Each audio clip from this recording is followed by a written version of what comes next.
I'ma need you guys to pull your pants down, pull your pants down, pull your pants down, pull your pants down, pull your pants down, pull your pants down, pull your pants down. I love you guys.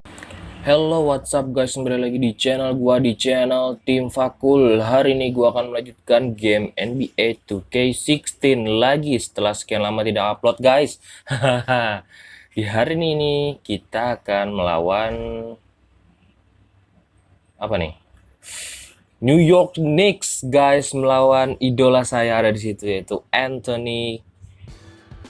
Carmelo Anthony. Coming home, New York City, baby. Wow, gue sudah penasaran guys. Betapa mengerikannya New York Knicks. Dan ini adalah mungkin bisa menjadi big match guys.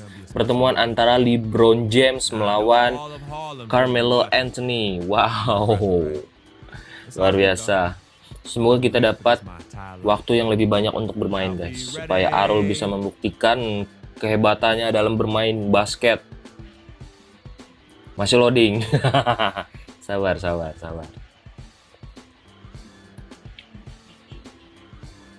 First game back in New York.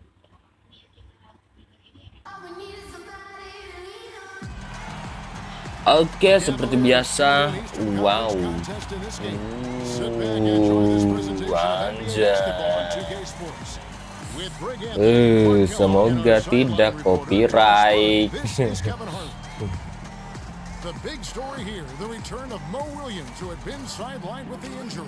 Yeah, everybody's glad to see him back out there. It was surprising to Luar me to see biasa, just Bu. how well they were able to cope with his injury. A lot of guys stepped up in his absence, and they hardly missed a beat. Oke, starting line up. LeBron. Seperti biasa, LeBron berjoget-joget dia.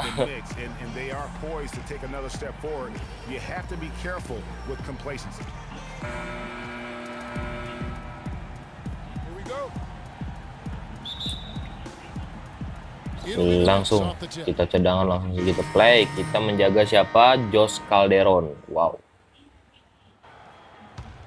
overall ratingnya 71 guys, lumayan kuat nih. Dan dia jago 3 point coy, itu yang berbahaya bung. Oke, jangan sampai terlepas penjagaan friend. Dapat rebound, mantap. Oper atas pada LeBron.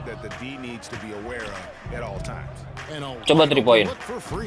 Aduh, gagal bung. Tidak bisa 3 point saya. Berarti saya seharusnya menyerang ke dalam, bukan 3 point. Masuk dong.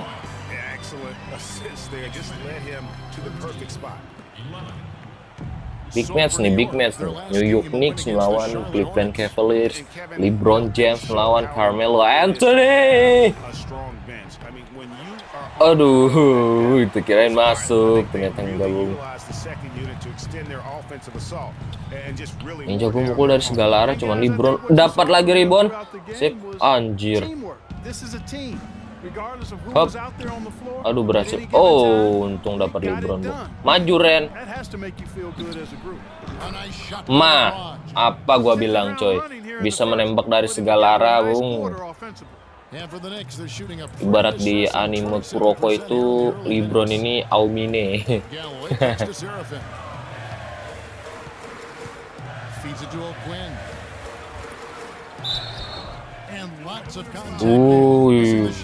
Shooting foul, 2 free throw didapatkan New York Knicks. Bola pertama gagal, bola kedua juga gagal. Mantap guys, terlalu gugup sepertinya. Ayo om, minta bola om. Oke, makasih, maju. Hot.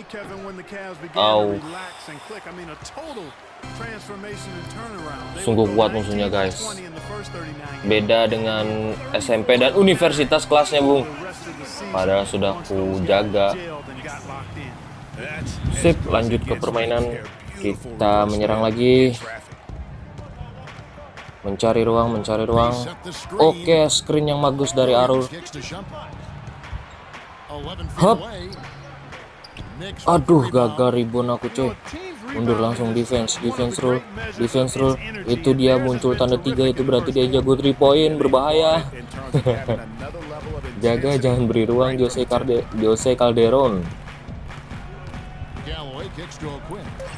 4-3-2 1. Anjir, masih bisa-bisanya loh dia. Oke, sip, serang lagi. Kenapa? Oh iya, waktunya habis. Quarter pertama telah habis guys, dengan skor sementara New York Knicks unggul 17 poin dan Cleveland 13. Selisihnya 4 poin guys. Kita kalah. Dan ini di quarter kedua. Gak usah dilihat wawancaranya. Kelamaan. Lanjut. Carmelo dicadangkan, gue juga dicadangkan. Langsung kita play, kita menjaga si Langston. Siapa tadi gue lupa, gue tinggal tekan cepat tadi. Pokoknya namanya Langston tadi guys. Sama-sama posisi shooting guard seperti gue. Oke.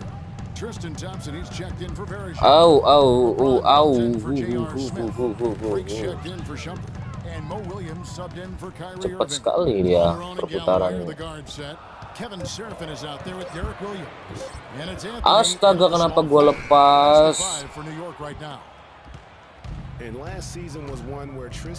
Untung gak masuk ke. Minta gocek dikit. Hut. Mantap Arul, keren. Akhirnya gue bisa mendapatkan poin bro. Lumayan 2 poin. Dan di pinggir lapangan sudah bersiap 2 pemain. Oke. Jangan beri ruang Rul. Dapat rebound lagi, maju Rul. Oper ke atas. Anjir, bisa diblok loh. Langsung defense. Mantap. Good fall tapi bagus lah. Ini dia replaynya. Anjay. Melawan Carmelo Anthony deh. 1 poin. Langsung dicadangkan pelatih. Luar biasa bro. Dan tidak dimainkan sampai kuarter kedua habis dan babak pertama habis. Masih unggul 10 poin New York Knicks dari Cleveland Cavaliers. Oke. Sedikit pemberitahuan. Lu kira pengumuman apa? Pemberitahuan coy. Ini dia kuarter ketiga di babak kedua. Let's go. Dan gua tidak dimainkan sampai apa ini? Sampai kuarter terakhir gua tidak dimainkan. Tapi kita berhasil menang. Berapa tadi kalau nggak salah? 82-79. Wawancara untuk LeBron. Tatonya banyak cuy. Kayak duitnya.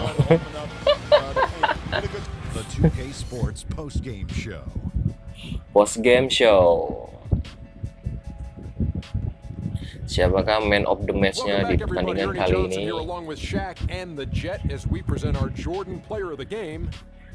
LeBron James. He found his rhythm in the second half, and there was no stopping him then. He was locked and loaded. Sudah pasti tidak bisa dipungkiri, pasti dia sudah itu LeBron James yang jadi man of the match-nya. Luar biasa guys.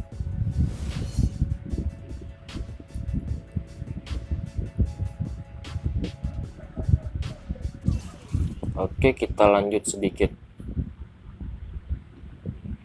Siapa tahu ada prolog. Rasanya kalau nggak salah habis ini ada prolog guys.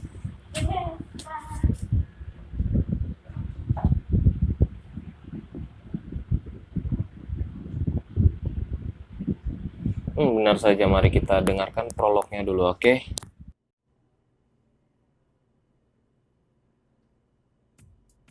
What a life, eh, freak?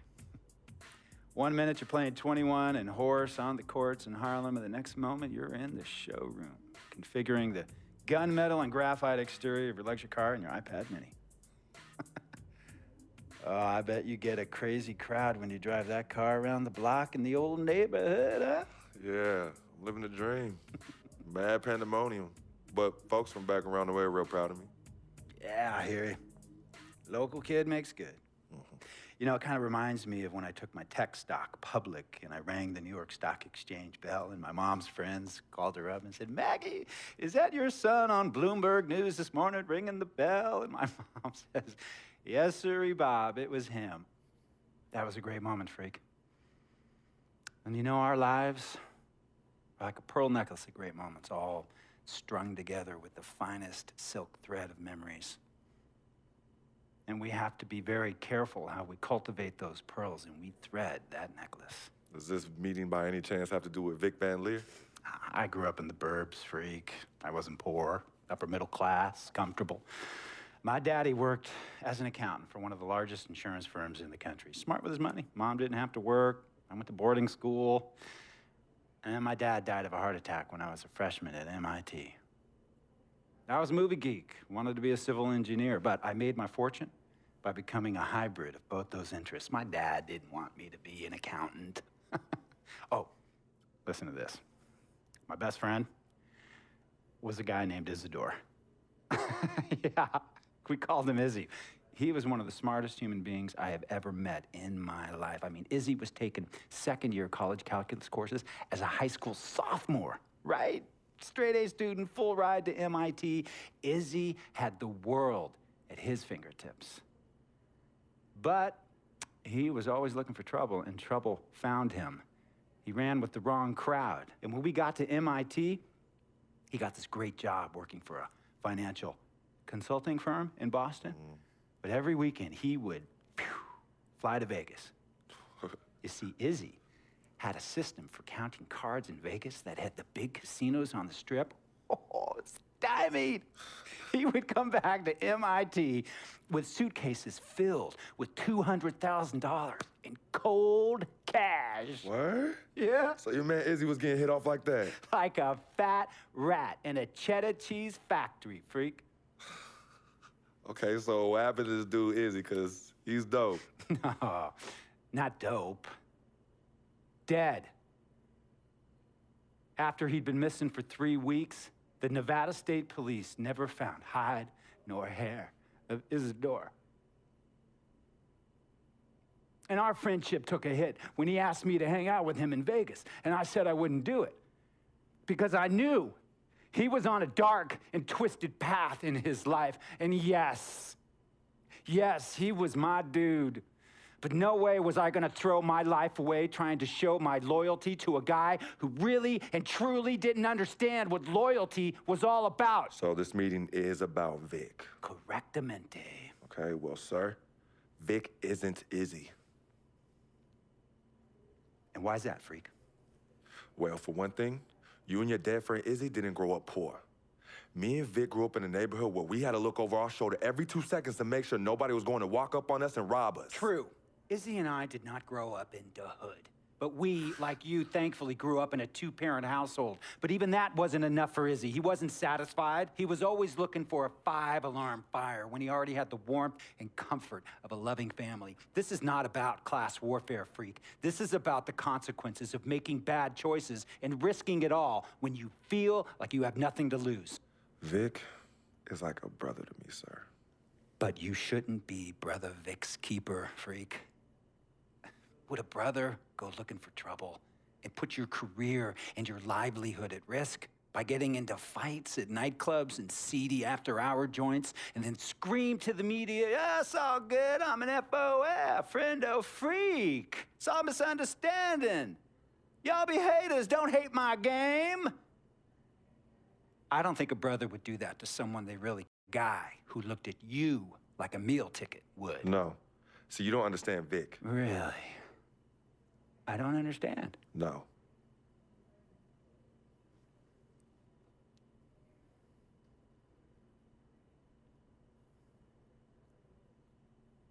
Look, man, it was a misunderstanding with the guy in the next VIP booth.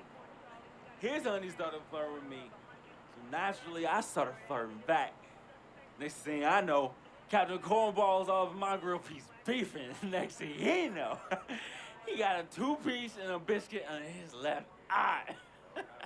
Hey, nah, I don't know who hit him. And it damn sure wasn't me. Hey, Captain Cornball's mad because I'm an FOF, friend of freak. Hey, well, check this out, though. He needs to train that hottie before he leave the house, though. Yo, he's hot as ain't loyal, man. What's there to understand?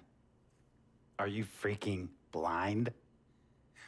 You know, I just want to know, how much did you pay your lawyers to make all this go away? Almost 100,000. Excuse me, son, I'm sorry, I couldn't hear you. I said I paid almost $100,000. Exactly. And if you keep riding shotgun with Vic, you're gonna go broke. Quick, fast, and in a hurry. Look, Vic is my friend, and I grew up with him. How many times I gotta tell you, sir? Freak, this is not a request. I am not asking you to do this. I am telling you to do this. And the first order of business is that Mr. Vic Van Leer is banned from traveling with you on the road. Vic is banned from the locker room. And Vic is banned from this arena. And if I catch this guy, Vic, in or anywhere near the facilities, Mr. Vic Van Leer will be arrested for trespassing. Are you serious, sir? Brother, I'm as serious as cancer. We all know that can be deadly. You know, when me and Vic were kids, playing summer tournaments at the Dome, we always imagined making it to the pros, right? And after the crowds left, just a street light was on the court, like 11:30, 12 midnight, even 1 in the morning sometimes. We used to practice player introductions, running on the court, giving dap, high-fiving the teammates. Vic, he would act as an announcer. You know, he would introduce me, announce my name on the loudspeaker, and the Jumbotron would flash my image like a little guy dressed in long shorts and a jersey. And now, fresh off his 3-game, 62-point scoring streak, the youngest player to ever do so in NBA history, Frequency Vibrations.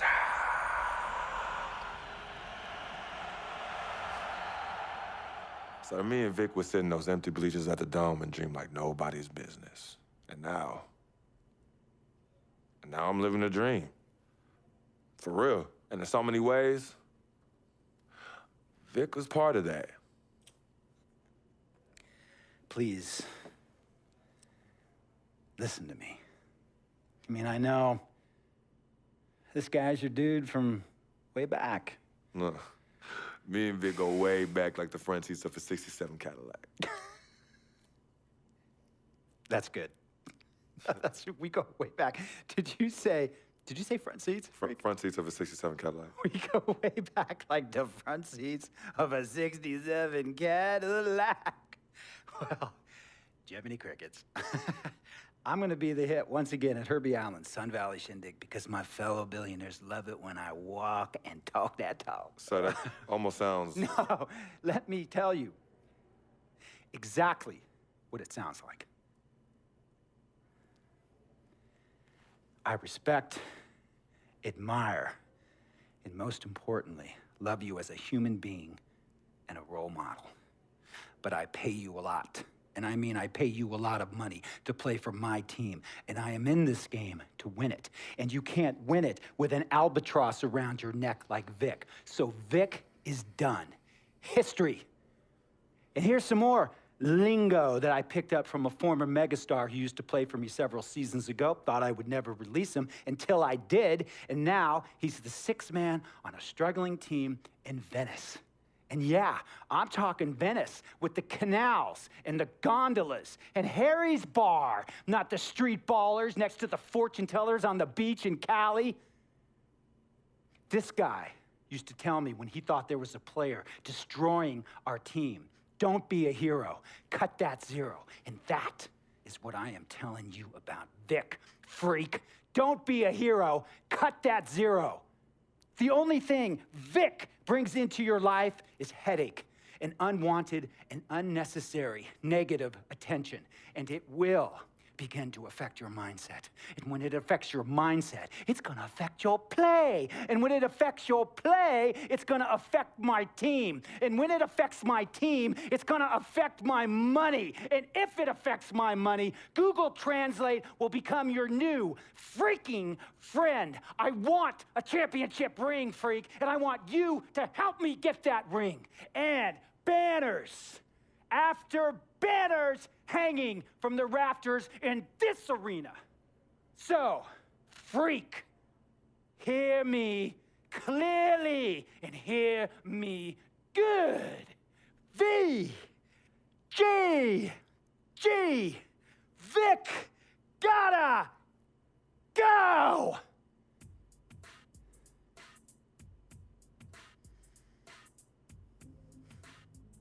Handle your business.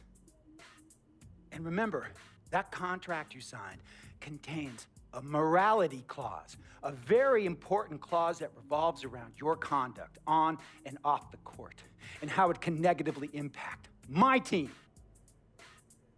Now, I don't want you to have to learn Italian or Croatian as a second language. And hey, playing pro ball overseas, there's nothing wrong with that.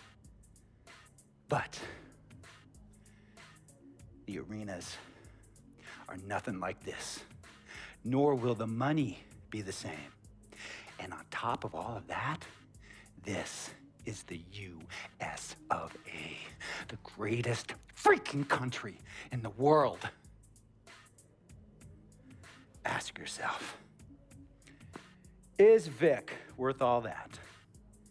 Think about it. Think long, think wrong.